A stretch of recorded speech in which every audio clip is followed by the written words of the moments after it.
श्री शिवाय नमस्तुभ्यम। राधे राधे भक्तों, आज हम श्रवण करेंगे फाल्गुन मास महात्म्य के अध्याय 29 का। मार्कंडेय जी कह रहे हैं कि हे राजन, नर्मदा तट पर उत्तम सिद्धि देने वाला मनोरथ नामक एक तीर्थ है जो तीनों लोकों में विख्यात है। वहां स्नान करके मनुष्य जिस जिस मनोरथ को चाहता है उस तीर्थ के प्रभाव से वह सब कुछ प्राप्त कर लेता है। वहीं संगम पर अंगारेश्वर देव स्थित है, जहां स्नान करने मात्र से मनुष्य गणपति पद पर प्रतिष्ठित होता है। पाप बड़े ही कड़वे और अत्यंत दुख देने वाले होते हैं, इसलिए पाप कभी नहीं करना चाहिए। जिस देश काल में और जैसी आयु के द्वारा मनुष्य शुभाशुभ कर्म करता है वह उसी प्रकार उसे भोगना पड़ता है। इसलिए अपनी भक्ति के अनुसार याचक को निरंतर दान देना चाहिए। विद्वान पुरुष शास्त्र और युक्तियों द्वारा सदा आत्मा के कल्याण का विचार करें, केवल अनुमान के ही द्वारा उस पर विचार कभी नहीं करना चाहिए। कर्मों के हीन और उत्तम नाना प्रकार के फल बताए गए हैं, इसलिए मनुष्य कोई भी कर्म करने से पहले उसकी परीक्षा जरूर करे। जिसका श्रेष्ठ और महान फल हो वही पुण्य कर्म है। विद्वान पुरुष को चाहिए कि वे पाखंडी, शास्त्र विपरीत कर्म करने वाले तीर्थ निंदक, दिगंबर तथा अन्य अन्याय पाखंडी जनों को दूर से ही त्याग दे। जो अपने हृदय में भगवान शिव का चिंतन करते हुए शिव ज्ञान का अभ्यास करते हैं उन्हें अवश्य ही ज्ञान मिलता है। राजन, ऐसा जानकर शिव स्वरूपा नर्मदा देवी का आश्रय लेकर उसके तट पर धन धान्य से संपन्न दिव्य ग्रह तथा अच्छे अच्छे अन्य आवश्यक सामान ब्राह्मणों को आदर पूर्वक देने चाहिए। अनाथ, अत्यंत वृद्ध, विकल और कुटुंबी ब्राह्मण को विशेष रूप से देना चाहिए। जो ब्राह्मण को काठ और मिट्टी से बना हुआ घर दान करता है या फिर उसके लिए अमरकंटक पर सब और सुंदर सुंदर दिव्य भवन बनवाता है वह सर्वोत्तम दान का फल प्राप्त करता है। केवल यही दान उसकी सभी कामनाओं और प्रयोजनों का साधक होता है। जो मनुष्य भक्ति पूर्वक इस प्रसंग को सुनता है वह सभी पापों से मुक्त होता है। हे राजन, नर्मदा के दक्षिण भाग में मांडव्य मुनि का आश्रम है। उसमें विभांडक, गार्ग तथा ऋषि श्रृंग आदि उत्तम व्रत का पालन करने वाले महर्षि सहस्त्रों की संख्या में रहा करते हैं। राजन, अशोक वनिका नाम से प्रसिद्ध उत्तम तीर्थ की महिमा सुनो। वहां भगवान शंकर पार्वती जी के साथ निवास करते हैं। वहां विशोका नदी और नर्मदा का संगम हुआ है। वहां स्नान करने वाले मनुष्य स्वर्ग में जाते हैं और जिनकी वहां मृत्यु हो जाती है वे मुक्त हो जाते हैं। वहीं ओमकारेश्वर लिंग है जो प्रत्यक्ष ही सिद्धि और कल्याण देने वाला है। उसी तीर्थ में देवर्षि नारद ने शाप भ्रष्ट ब्राह्मणों को शाप से मुक्त किया था और अब वे ब्राह्मण उस तीर्थ के महात्म्य से देवता होकर देवलोक में आनंद भोगते हैं। स्वयंभू मनवंतर के आदि कल्प के सतयुग की बात है। चंद्रवंश में रविश्चंद्र नाम से प्रसिद्ध एक महायशस्वी चक्रवर्ती राजा हुए हैं जो कांची नगर के राजा थे। उन्होंने समस्त पृथ्वी का धर्म पूर्वक पालन किया था। एक समय वे अगस्तेश्वर तीर्थ में गए जहां भगवान शंकर का सुंदर मंदिर विद्यमान था। अगस्त्य आदि सभी तपस्वी मुनि उस तीर्थ का सेवन किया करते हैं। वहां नर्मदा जी बहती है और अमरकंटक पर्वत भी सुशोभित होता है। सूर्य ग्रहण के समय राजा रविश्चंद्र उस स्थान पर गए जहां मुनि मंडली से घिरे हुए महर्षि अगस्त्य तपस्या करते थे। उस समय महातपस्वी शाल्य जी ने महर्षि अगस्त्य को प्रणाम करके पूछा, हे तपोनिधि, महान तेजस्वी राजा रविश्चंद्र आपके आश्रम पर पधारे हैं और मैं उनका पुरोहित हूँ। अगर आप कृपा पूर्वक स्वीकार करें तो राजा आपके चरणार विंदों का अर्चन करना चाहते हैं। सुनकर अगस्त जी कहने लगे कि राजा रविश्चंद्र को यहाँ जल्दी लेकर आइए और सिंहासन पर विराजमान कीजिए। उनकी आज्ञा पाकर राजा वहां आए और उन्होंने मुनि के चरणों का स्पर्श किया। फिर राजा से कुशल समाचार पूछते हुए कहा, महाभाग, आप अंतःपुर और परिवार के साथ सकुशल तो है ना? तब राजा बोले, मुनीश्वर, आज मेरा जन्म और जीवन सफल हुआ। जो आपके चरणारविंदों का दर्शन पाकर मैं सब पापों से मुक्त हो गया। हे मुनिश्रेष्ठ, सर्व तीर्थमयी नर्मदा नदी तो सर्वत्र शुभ और पावन है। आप मुझे बताइए मैं किस स्थान पर यज्ञ करूं? अगस्त्य जी कहने लगे, राजन, एकमात्र नर्मदा देवी ही पुण्यमय और शुभ है। जम्बूद्वीप 1 लाख योजन का बताया गया है। उसमें जितने भी चराचर प्राणी हैं, उनमें से जो तपस्या से हीन है, वह भी नर्मदा का जलपान करने से भगवान शिव के लोक में जाते हैं। ओमकार आदि शिवलिंग और वैदुर्य आदि पर्वत द्वापर और कलयुग में परम पावन होते हैं। नर्मदा के दक्षिण और उत्तर भाग में जो ये देव दानव वंदित भूमि है, ये यज्ञ भूमि कहलाती है।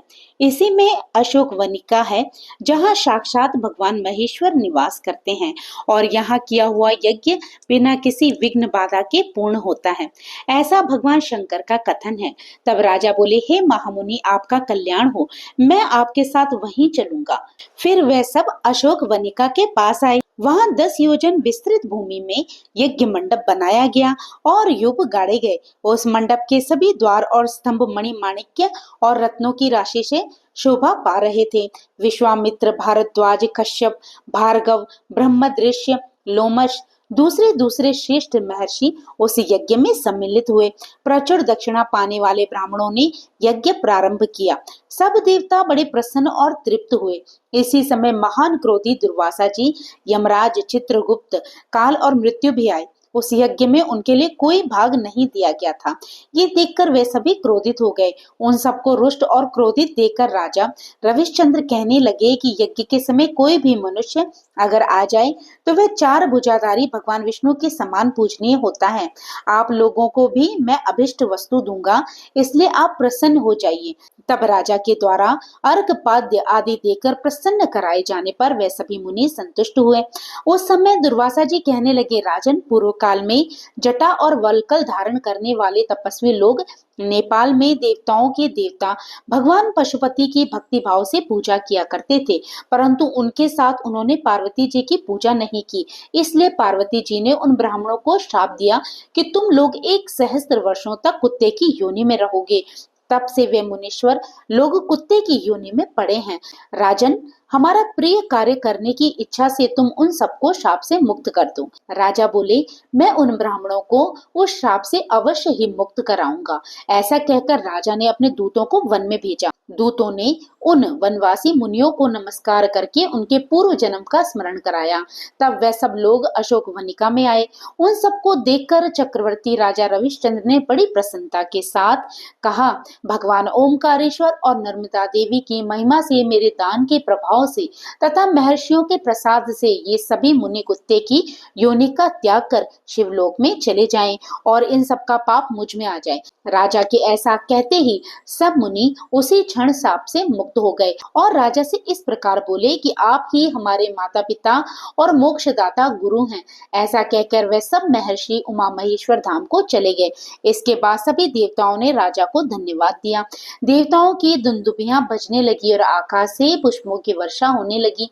उस समय दुर्वासा जी ने कहा, महाराज, क्षत्रियों में मैंने तुम्हारे समान दूसरे किसी को ना तो देखा है और ना ही सुना है। मनुष्यों के लिए अपने प्राणों को त्याग देना तो सुकर है, परंतु अपने संचित धर्म का त्याग करना बड़ा ही कठिन है।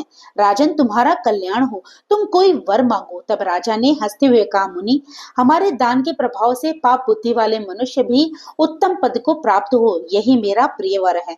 एवं मस्तु, ऐसा ही होगा। ये कहकर मुनिवर दुर्वासा वहीं अंतर्ध्यान हो गए। अमित तेजस्वी राजा के उस अद्भुत कर्म को देखकर धर्मराज ने कहा, राजन, मैं तुम्हें वर देता हूँ। जिसने अपना उत्तम पुण्य दे दिया, उसने यमलोक और देवलोक को भी जीत लिया। राजन, तुम अवश्य ही वर पाने के योग्य हो। राजा रविश्चंद्र कहने लगे, हे सूर्य नंदन, मेरे 100 यज्ञ दान और तपस्या के प्रभाव से वे सभी पापी जीव शिव धाम को प्राप्त हो जाएं, जो इस समय पाप योनि में पड़े हुए हैं। मैं केवल इसी वर को प्राप्त करना चाहता हूँ, इसलिए आप मुझ पर कृपा करें। यमराज जी कहने लगे, सत्य धर्म का पालन करने वाले हे राजन, तुम्हारी ये इच्छा पूर्ण हो। हे सुव्रत, इस सत्य के प्रभाव से तुम उत्तम लोक को जाओ। राजन, तुमने जिन सैकड़ों क्षत्रियों और सहस्त्रों अन्य अन्याय जीवों को पाप से उद्धार किया है, उन सब की कोई गणना नहीं है। ऐसा कहकर धर्मराज देव दानव वंदित कामिक विमान पर आरूढ़ होकर अपने लोक में चले गए। मार्कंडे जी कहते हैं कि हे युधिष्ठिर, प्राचीन त्रेता युग की बात है। पुलत्स्य पुत्र त्रिलोकी विजयी रावण देवताओं के लिए कंटक हो गया था। वह वरदान पाकर देवता, दानव, यक्ष, गंधर्व, नाग तथा राक्षस आदि सभी के लिए अवध्य हो गया था और पृथ्वी पर सब और अपनी इच्छा के अनुसार विचरण करता था। उन दिनों परम सुंदर देवगिरी पर मैं नामक विख्यात एक बलोन्मत्त दानव रहा करता था। रावण वहां मैं को उपस्थित जान उसके पास जाकर विनीत भाव से खड़ा हो गया। मैंने दान और सम्मान पूर्वक रावण का स्वागत सत्कार किया। तब रावण ने मैं से पूछा कि प्रभु, ये किसकी कन्या है, इसका क्या नाम है और ये किसके लिए यहाँ उग्र तपस्या कर रही है? तो मैं बोला, हे राक्षस राज, मैं दानवों का राजा मैं हूँ। मेरी पत्नी का नाम तेजवती है। ये सुंदर कन्या भी मेरी ही है। इसका नाम मंदोदरी है। ये पति के लिए तपस्या कर रही है। मैं का ये वचन सुनकर मदोन्मत्त रावण मैं से विनीत होकर बोला, महाभाग, मैं देवताओं और दानवों का दर्प गलन करने वाला पुलत्स्य का पुत्र राजा रावण हूँ और आपसे प्रार्थना करता हूँ कि कृपया आप अपनी ये कन्या मुझे दे दें। उसे पितामह ब्रह्मा जी के कुल में उत्पन्न जान महात्मा मैंने भी विधि विधान से उसके साथ अपनी पुत्री का विवाह कर दिया। मंदोदरी को लेकर दुरात्मा द्वारा पूजित राक्षस दिव्य विमान पर बैठकर उसके साथ क्रीड़ा करने लगा। कुछ समय में पुत्रवानों में श्रेष्ठ रावण के यहाँ एक पुत्र का जन्म हुआ। उस पुत्र ने जन्म लेते ही संवर्तक मेघ के समान बड़ी भारी गर्जना की, इसलिए ब्रह्मा जी ने उसका नाम मेघनाथ रख दिया। मेघनाथ ने बड़े होने पर उत्तम व्रत का आश्रय लिया और उमा सहित देवेश्वर भगवान शंकर की आराधना प्रारंभ कर दी। वह विधि पूर्वक व्रत, नियम, दान, होम, जप और चांद्रयण आदि व्रतों द्वारा अपने शरीर को कष्ट देने लगा। एक दिन मेघनाथ कैलाश पर्वत पर गया और वहां से एक शिवलिंग लेकर दक्षिण दिशा की ओर लौट पड़ा। नर्मदा के किनारे पहुंचने पर उसने उस लिंग को एक स्थान पर रख दिया और स्नान करके महादेव जी का पूजन किया। फिर अपना जप पूरा करके जब वह लंका में जाने के लिए तत्पर हुआ, तब उसने वहां पड़े हुए एक अन्य शिवलिंग को बाएं हाथ से उठाया। इस प्रकार जब वह पहले वाले और दूसरे शिवलिंग को भक्ति पूर्वक वहां से ले जाने लगा, तब महादेव जी का वह शिवलिंग नर्मदा जी के जल में गिर गया और दूसरा भी नर्मदा के उत्तर तट पर गिर गया। जो नर्मदा के उत्तर तट पर गिरा वह शोभायमान लिंग वहां मेघनादेश्वर के नाम से विख्यात हुआ और जो जल के अंदर गिरा उसका नाम मध्यमेश्वर हुआ। मेघनाथ उस लिंग को उठाना चाहता था लेकिन सफल नहीं हुआ। उन दोनों विग्रहों का अभिप्राय जानकर वह राक्षस आकाश मार्ग से वापस लौट गया। तभी से वह तीर्थ मेघनाथ तथा मेघारव नाम से विख्यात हो गया। उत्तर तट पर खेटक नामक उत्तम तीर्थ हुआ। उसके पूर्व भाग में सभी पापों का नाश करने वाला गर्जन नामक तीर्थ है। राजन, जो उस तीर्थ में स्नान और एक दिन रात का उपवास करता है वह सनातन कल्याण का भागी होता है। जो उस तीर्थ में पिंडदान करता है उससे देवलोक में पितृगण 12 वर्षों तक तृप्त रहते हैं। जो वहां ब्राह्मणों को भोजन कराता है वह योगी जनों को मिलने वाले उत्तम फल को प्राप्त करता है। इस प्रकार हर मनुष्य को अपने जीवन काल में अन्न, धन और जल का दान अवश्य ही करना चाहिए। प्रिय भक्तों, आज का फाल्गुन मास महात्म्य यहाँ पर विराम लेता है। इससे आगे की कथा का श्रवण आप कल करेंगे। तो फिर प्रभु का नाम लेते रहिए और पुण्य के भागी बनते रहिए। जय श्री कृष्णा। राधे राधे।